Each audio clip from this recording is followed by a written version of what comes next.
புனித பிரான்சிஸ் அசிசியார் இயற்கை மீது அன்பு கொண்ட ஒரு புனிதர்.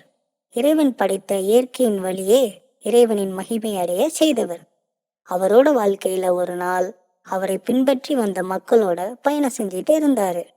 அப்போ ஒரு இடத்துல நின்று எல்லாரையும் பார்த்து, நாம் இங்க கொஞ்ச நேரம் இருக்கலாம், இங்க இருக்கிற என்னோட சகோதரிகள் போன்ற பறவைகளுக்கு நான் நற்செய்தி அறிவிக்க போறேன்னு சொன்னாரு. அதை கேட்டதும் அவர் கூட இருந்தவங்க, பிரதர் பிரான்சிஸ், அது எப்படி முடியும்? நீங்க பேசுறது பறவைகளுக்கு எப்படி புரியும்னு அவர்கிட்ட கேட்டாங்க. அதுக்கு பிரான்சிஸ் அசிசியார், நீங்க கடவுளோட மாட்சிய இன்னைக்கு நேர்ல பார்க்க போறீங்க. அவர் படைத்த இயற்கை கண்டிப்பா அவருக்கு செவிசாய்க்கும்னு சொல்லிட்டு அங்க இருந்த பறவைகளுக்கு கடவுளோட வார்த்தைகளை சொல்ல ஆரம்பிச்சாரு. அப்போ அங்க இங்கன்னு பறந்துட்டு இருந்த பறவைங்க எல்லாம் அவரோட பேச்சு கேட்க ஆரம்பிச்சதுங்க. சில பறவைங்க அவரோட தோல் மேல உட்கார்ந்து அவர் சொல்ற வார்த்தைகளை கவனிச்சுது. இந்த நிகழ்ச்சியை நேர்ல பார்த்துட்டு இருந்த எல்லாருக்கும் இது ரொம்ப ரொம்ப ஆச்சரியமா இருந்துச்சு. அட பாருங்க, அவர் சொல்ற வார்த்தைகளை அந்த பறவைங்க கவனமா கேக்குதுன்னு அவங்களுக்குள்ளேயே பேசிக்கிட்டாங்க. பறவைகள் மட்டுமல்ல, விலங்குகள் கூட இவரோட வார்த்தைகளுக்கு காது கொடுத்து கேட்டுச்சுன்னு பல நிகழ்வுகள் இவரோட வாழ்க்கையில நடந்திருக்கு. ஒரு நாள் பிரான்சிஸ் அசிசியார் காட்டு வழியே நடந்து போயிட்டு இருந்தப்போ ஒரு முயல் கூண்டில் அடைபட்டு இருந்ததை பார்த்தாரு. உடனே அந்த கூண்டில் இருந்து முயலை விடுவிச்சிட்டு, அடே நண்பா, எப்படி இருக்க? நீ கவலைப்படாத, உன்னை நான் விடுவிச்சிட்டேன். இனிமேலாவது கவனமாயிரு. போய் உன்னோட குடும்பத்தோட சந்தோஷமா இருன்னு அந்த முயல் கிட்ட பேசி அனுப்பிச்சு வச்சாரு. ஆனா அந்த முயல் அங்க இருந்து அவரை விட்டு போகாம அவரை பின்தொடர்ந்து போக ஆரம்பிச்சது. இதை கவனிச்ச பிரான்சிஸ் அசிசியார் அந்த முயலை பார்த்து, அட என்ன இது, நீ ஏன் என்னை பின்தொடர்ந்து வார? நான் தான் உன்னோட வீட்டுக்கு போக சொன்னல, போ போய் உன்னோட குடும்பத்தோட சந்தோஷமா இருன்னு சொன்னாரு. ஆனா இந்த தடவையும் முயல் அதோட குடும்பத்துக்கிட்ட போகாம பிரான்சிஸ் அசிசியாரை பின்பற்றி போக ஆரம்பிச்சது. இதை பார்த்த அசிசியார் தன்னோட இருந்த நண்பர்கிட்ட இந்த முயலை கொண்டு போய் காட்டுல விட்டுட்டு வாங்கன்னு கேட்டுக்கிட்டாரு. அவரும் அந்த முயலை தூக்கிட்டு போய் காட்டுல விட்டாரு. இந்த மாதிரி நிகழ்வுகள் அடிக்கடி பிரான்சிஸ் அசிசியார் வாழ்க்கையில நடந்துச்சு. இதே மாதிரி ஒரு தடவை பிடிபட்டு தொட்டில இருந்த மீனை திரும்பவும் மாட்டிக்காதீங்கன்னு சொல்லி ஆத்திலேயே விட்டுட்டாரு. அந்த மீனும் அவர் நற்செய்தி அறிவிக்கிற வரை இருந்து கேட்டுட்டு அப்புறம்தான் போச்சு. இப்படி பல சம்பவங்கள் புனித பிரான்சிஸ் அசிசியார் வாழ்க்கையில நடந்திருக்கு. ஒரு நாள் நற்செய்தி அறிவிக்க ஒரு ஊருக்கு பிரான்சிஸ் அசிசியார் போனாரு. அந்த பக்கத்துல ஒரு காடு இருந்துச்சு.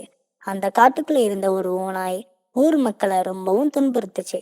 மக்கள் கிட்ட இருந்து கால்நடைகளை மட்டுமல்ல, சில மனுஷங்களையும் அந்த ஓநாய் கொன்னு போட்டுருச்சு.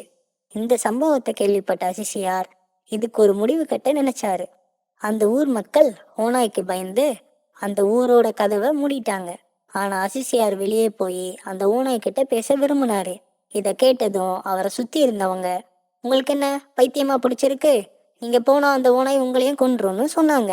அதுக்கு அசிசியார், கவலைப்படாதீங்க, நான் ஓநாய் கிட்ட பேசினாதான் என்ன பிரச்சனைன்னு தெரியும், அப்பந்தான் இதுக்கு ஒரு தீர்வு கண்டுபிடிக்க முடியும். அதனால என்னைய தடுக்காதீங்க, நான் அந்த ஓநாய் கிட்ட பேசுறேன்னு சொன்னாரு. ஆனா ஊர் மக்கள் அவரை தடுக்க பார்த்தாங்க.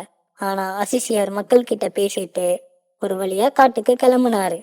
அவர் கூட அவரோட சீடர்கள் சிலரும் அந்த காட்டுக்கு கிளம்புனாங்க. ஆனா வழியில ஒருத்தரா கலந்து போயிட்டாங்க. கடைசியில நடுகாட்டு பக்கம் போகும்போது ஒரே ஒருத்தர் மட்டும்தான் அசிசியார் கூட இருந்தாரு. அந்த சீடர் அசிசியார் கிட்ட, இங்க பாருங்க, நாம மட்டும்தான் தனியா வந்து மாட்டிக்கிட்டோம்னு சொன்னாரு. அதுக்கு அசிசியார், கவலைப்படாத, கடவுள் நம்ம பக்கம்தான் இருக்காருன்னு சொன்னாரு. அப்ப பார்த்து அந்த ஓநாய் ரொம்ப ஆவேசமா சத்தம் போட்டுட்டு பாஞ்சு அங்க வந்துச்சு. இத பார்த்த கடைசி சீடரும் அங்க இருந்து ஓடிட்டாரு. ரொம்ப ஆவேசத்தோட ஊளையிட்டுக்கிட்டே அந்த ஓநாய் வெறி பிடிச்ச மாதிரி அசிசியாரை நோக்கி பாஞ்சு வந்துச்சு. அது கிட்ட வந்ததும் அசிசியார் தன்னோட கையில இருந்த சிலுவையை எடுத்து ஓநாய் முன்னாடி காட்டினாரு. இதை பார்த்த ஓநாய்க்கு என்ன ஆச்சுன்னே தெரியல. அப்படியே அது கிட்ட இருந்த ஆவேசத்துக்கு மாறா ரொம்ப சாந்தமாகிடுச்சு. உடனே அசிசியார் அந்த ஓநாய் கிட்ட பேச ஆரம்பிச்சாரு. இங்க பாரு நண்பா, நான் உன்னை காயப்படுத்த வரலன்னு சொன்னாரு. அதை கேட்டது ஓநாய் வாழ ஆட்டிக்கிட்டு அசிசியாரோட வார்த்தைகளை கேட்க ஆரம்பிச்சது. நான் பக்கத்துல இருக்கிற ஊர்ல இருந்து வர நண்பா, நீ ஏன் அந்த ஊர் மக்களை காயப்படுத்துற? அந்த அவங்க உடைமைகளையும் அந்த மக்களையும் ஏன் கொலை செய்யறன்னு கேட்டாரு. அந்த ஓநாய் தன்னோட கதைய அசிசியார்கிட்ட சொல்ல ஆரம்பிச்சது. தான் காயப்பட்டதாகவும் பசியாக இருந்ததாகவும் அந்த ஓநாய் சொல்லுச்சு.